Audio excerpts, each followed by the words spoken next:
யோகி படத்தில், அமீருடைய யோகி படத்தில் முதல் ஒரு காட்சி என்னன்னா, ஒரு ஃபோட்டோகிராஃபர் காட்சி.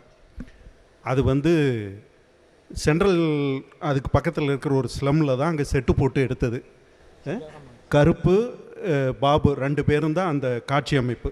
அது ஒரு 2-3 இரவு எடுத்தோம். அன்னைக்கு பாபுவை நான் வந்து முதலில் சந்தித்தது, அந்த சீன்ஸ் பார்த்தீங்கன்னா அவ்வளோ இன்ட்ரெஸ்டிங்காக இருக்கும். அதுக்கு பிறகு ஒரு ஹோட்டலில் வந்து பாபுவும் கருப்பும் சந்திப்பாங்க. அந்த காட்சி அமைப்பு இன்னும் சிறப்பாக இருக்கும். அப்போவே வந்து எனக்கு முன்னெல்லாம் அறிமுகம் இல்லை. ஆனால் அந்த காட்சி அமைப்புகளில் அந்த சீன்ஸ் எடுக்கும்போது நான் அவ்வளவு ரசிச்சிருக்கேன்.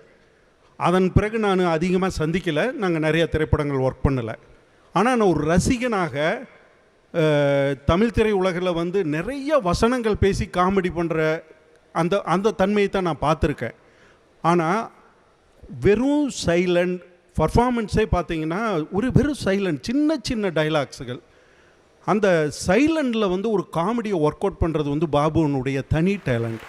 இப்போ சமீபத்தில் ஒரு 2 நாளைக்கு முன்னாடி கூட கோலமாவு கோகிலாவை நான் அப்படி ரசித்து நான் சிரித்து பார்த்த ஒரு திரைப்படம் மண்டேலா. மிக சிறந்த ஒரு குணச்சித்திர நடிகன், ஒரு பெரிய நடிகனுக்கான அந்த பர்ஃபார்மன்ஸ் வந்து பாபு கொடுத்துருப்பாப்புல. இந்த மேடையில் உண்மையிலுமே நான் ரொம்ப சந்தோஷப்படுறேன் பாபுக்கு இந்த விருதை நான் கொடுத்ததில்ல. ரொம்ப நன்றிங்க, ரொம்ப நன்றி சார்.